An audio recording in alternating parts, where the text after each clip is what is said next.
Coming up next on Virginia Outdoor Life, fishing, canoeing, hiking, camping. It's all in one place at one of the area's best kept secrets, Sandy Bottom Nature Park. Plus, you don't have to leave the city to cast a line. We are going urban fishing, so kick back and relax as we take you outdoors on Virginia Outdoor Life. Next.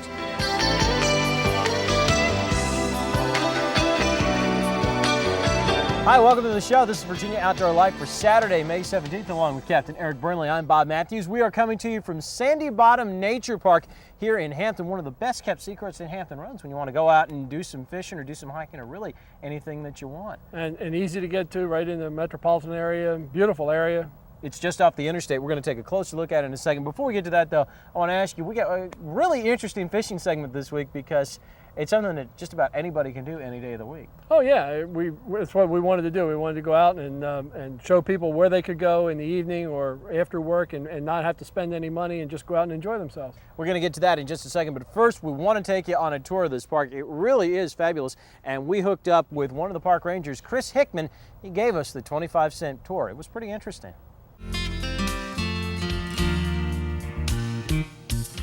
Well, this is the Nature Center. It's about 10,000 square feet, and Chris Hickman, one of the rangers here, is going to take us around. Chris, what have you guys got out here? Because, I mean, you guys look like you've got a great setup. Well, we have a lot of facilities here at the park, including tent cabins, camping, fishing, paddle boating, canoeing.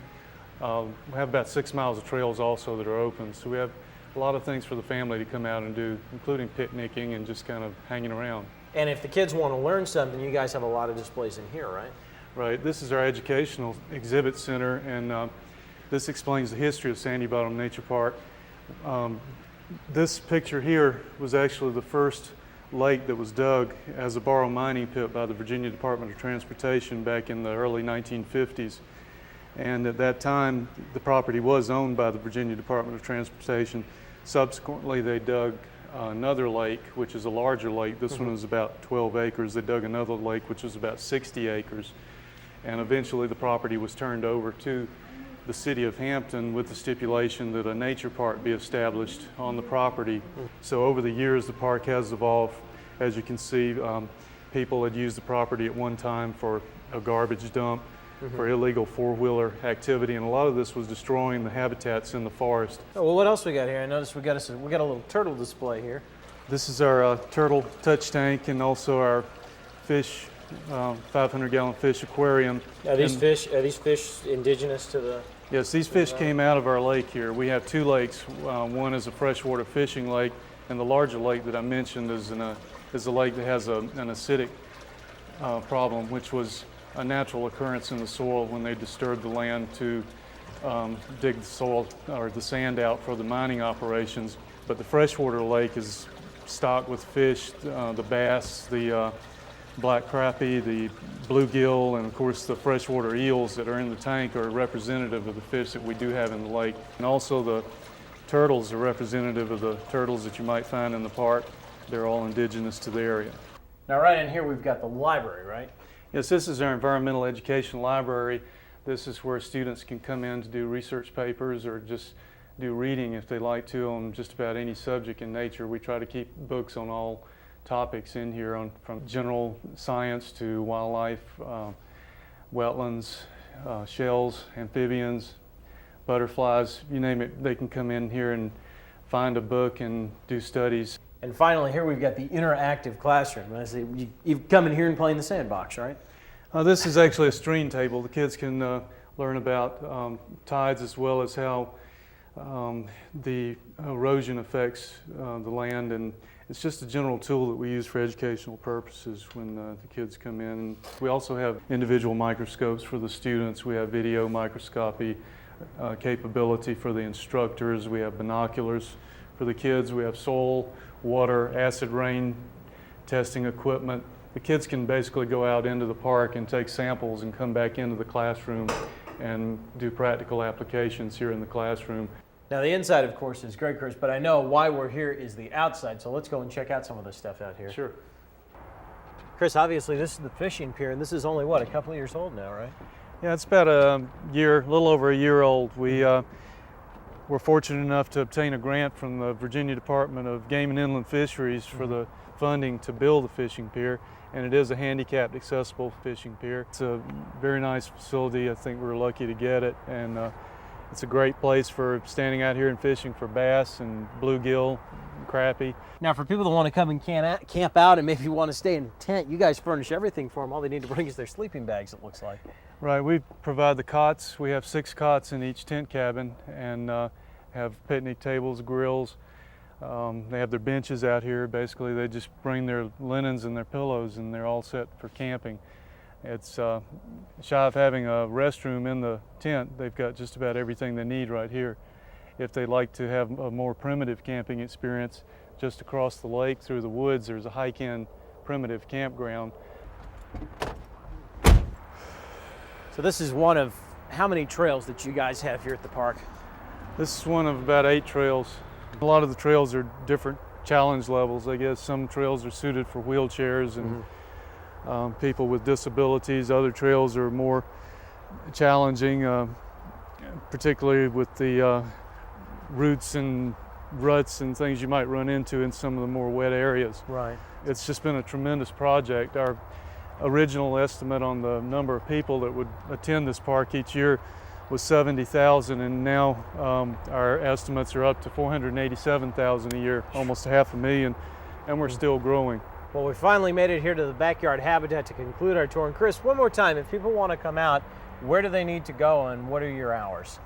Well, you head Interstate 64 toward Richmond, take the Hampton Road Center Parkway west exit. There's one of the brown signs on the interstate that directs you to Sandy Bottom Nature Park, and once you get off of the interstate, there's signs directing you here. It's only a couple of turns. It's easy to find. We're open 7 days a week from sunrise to sunset. The only day the Nature Center is closed is on Mondays. Okay, a lot of fun, and you might even learn something too. Right. Now, if you want more specific directions, just give old Chris a call here at the park. His number is 825-4657. He will let you know everything you need to know about what's going on here all summer, because I tell you what, they got some great stuff. They've got a whole programs, many programs throughout the summer folks can get involved with. My favorite part, we didn't really get to it, but was Fred the hawk The red-tailed hawk? actually eating his lunch. That's right. That was That's right. quite an experience. Gave you a good appetite, didn't it? Oh yeah, ready to go out now and chow down. Speaking of chowing down, we'll do that when we get finished with the show. First though, we got to take a break. When we come back, it is time to go fishing in a rather unusual place. That's next as Virginia Outdoor Life rolls on from the peninsula.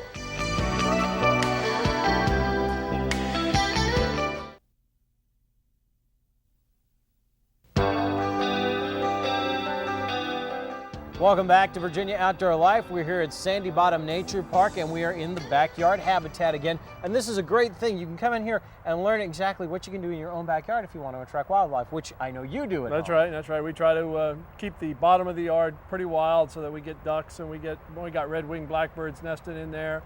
Have a few snakes that come by every once in a while and pay us a visit, and unfortunately a family of nutria. So you don't always attract the wildlife you'd like, but at least it gives them some habitat in an urban area. See, all this time I just thought you didn't like to cut the grass. That too. Well, you know, speaking of cutting the grass and whatnot, we as always, we like to go out and do some fishing this time of the year. And usually we're going out and we're going into the bay. We're taking the ebb tide out 15,000 miles out to catch blue marlin and heaven knows what else. But we wanted to show you this week that you don't have to make a big, expensive, fancy fishing trip off the Outer Banks or Virginia Beach or anything like that. You can do it right in town, can't you? Absolutely, and all the towns. But this particular week we're going to go to Norfolk and show you some places in there, but in the future we hope to go to Virginia Beach and Portsmouth as well. Just show you where you come home from the evening, you're a little tired, you want to go out and relax and go fishing. Just these are the places where you can go. It doesn't cost you anything. Just go fishing. Have a good time.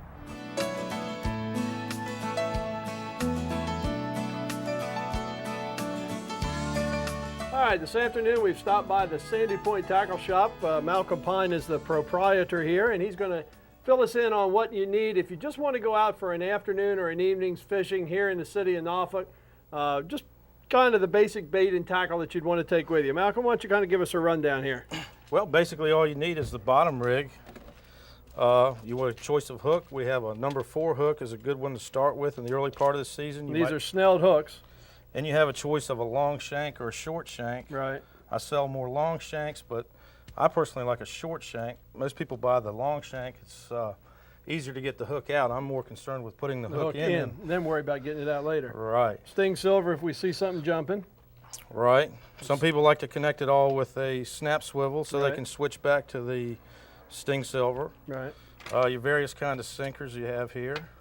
Okay, this would be something like where we're going over at the Willoughby, where you have a sand bottom you want to hold bottom with, right? Right. And then the rounder sinkers for a smoother bottom where you're not just want to hold it out there a little bit. Then you need a little bit of bait. Right. We got some night crawlers. Night crawlers. Okay, and we got the ever popular bloodworm. Bloodworms. We have some squid, fresh squid. Nice looking squid. The whiter nice the white. better. Yeah, that's good. This is actually eating quality if you like. Yeah. And then we have something here we just started carrying is peeler crabs. It's in great demand. Yeah, peelers. Especially early in the season, it seems to work. All right, and we're going to use probably spinning rod and reel, right? Most folks will. Most folks will. I'll use a bait caster myself. Yeah, I brought spinning. And so we'll go over that when we get out there.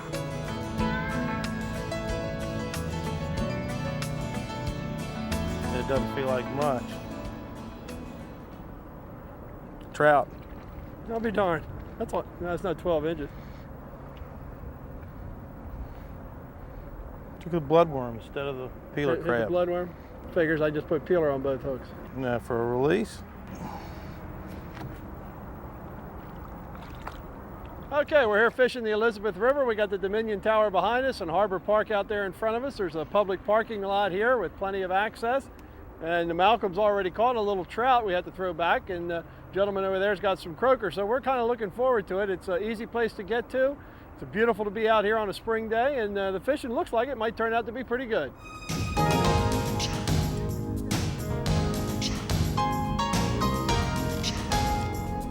Line pig finally got the acorn.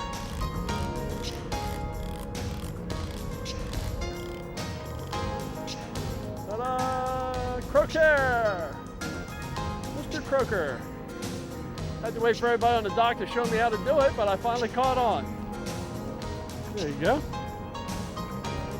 Took both hooks, maybe. Took both hooks, yeah. Got them both. Nah, the other one's just in his belly. Took the squid. Figures. Okay, we're using several different baits here today. We've had our best luck so far on the squid and the bloodworms. They don't seem to much care for the peeler crab, and we haven't tried the night crawlers yet. The other fellows fishing here, they seem to be using the bloodworms as well. So we're going to keep on trying with that. You want to cut your squid into small strips, small pieces, because croaker, which is what we're fishing for, have a pretty small mouth. You don't want to give them a big piece like that, they'll just chew on it. You want to cut small pieces. Should get at least 3 baits out of every bloodworm, so you get 3 different pieces there. And of course your peeler crab, you're going to cut him in as many pieces as you can because he's expensive.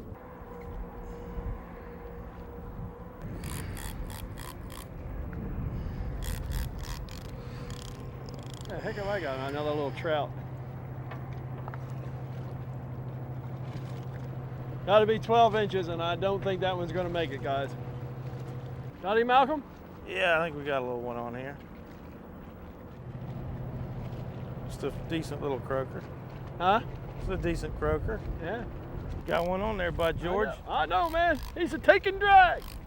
All right. We've been here. We've caught some trout. We've caught some croaker. We've had a good time. Now, if your idea of fishing is going somewhere, nice croaker. Best croaker of the day. All right. If your idea of fishing is going somewhere in a quiet mountain stream and just listening to the birds chirp, this ain't the place for you, folks. But if you're just living here in Norfolk and you're looking for some place to go in an evening, come down, catch a few fish, and have some fun, what could be better than this?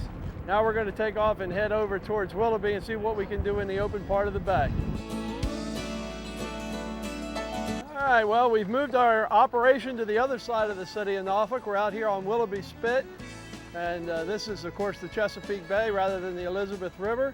There's some jetties out here and some pretty good looking bottom or deep holes, and we're going to go out here and give it a little try, maybe catch a croaker or a bigger trout. There's been some big trout. All right, well, we're still within the city of Norfolk, but our location has changed dramatically as far as the type of fishing we're doing. We have a sandy beach here, and if I'd have thought ahead of time, I'd have brought a sand spike, and then I wouldn't have to stand here and hold the rod. We also have some rock jetties around. And between these particularly 2 jetties, there's a little cove in here. There's also a little cove between those jetties there. So that's where we've set up shop. We haven't changed our tackle. We're still using the spinning rod with a top bottom rig. still using either peeler crab, squid, or bloodworms. The gentleman next to us has just caught a nice trout on peeler crab, so we put some of that on, and hopefully we'll see something before the evening is over. Oh, double header blowfish! All right. There's a couple keepers there. Yeah. Once again, here's a place where you can come within the city limits of Norfolk. Plenty of room to fish and enjoy yourself in an evening. We got daylight saving time now. It doesn't get dark till close to 8 o'clock. So come on out, enjoy the area that you have so close to home.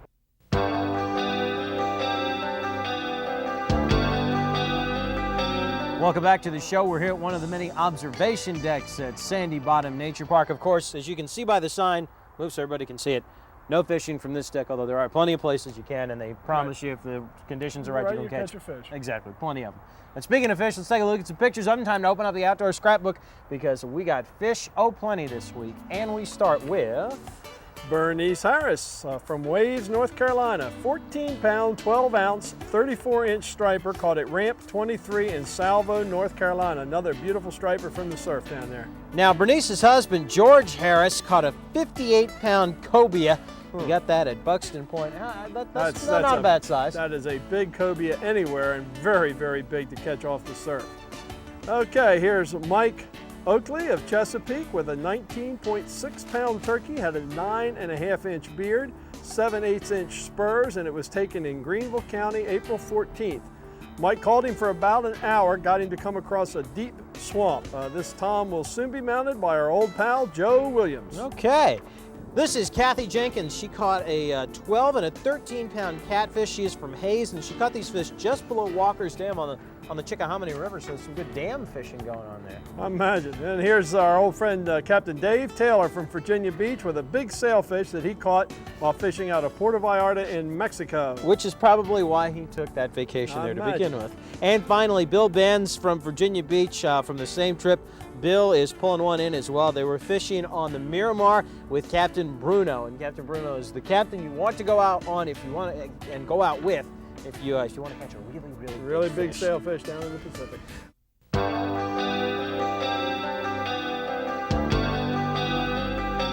Welcome back to the show. We're here at the campgrounds because we have, we've done a lot of hot products, but this has got to be one of the most ingenious things I've ever seen. Also one of the hottest. Oh, good point. Very good point. And the reason why? Because it's from a company called Nature's Fire. This stuff is great. These are complete cooking fires here. You basically, the big one here, you just plant it in the ground, you light it up, and it cooks you a campfire, an instant campfire, for anywhere from 25 to 45 minutes, depending on how big this thing is, and it'll cook all the food you need for 4 to 6 people. And we've also got some grill starters. You get some mesquite flavor there. Right. And this is great. I mean, it's one of the most ingenious things I think I've ever seen. Now, if you want to pick some of this stuff up, you can go to a KOA campground. They sell it there. You can also get it out of the Cabela's catalog, or give them a call at 1-800-491-FIRE. That's 1-800-491-3473. I tell you what, I wish I had a card in here because this is some good stuff. Root around in here and. Right.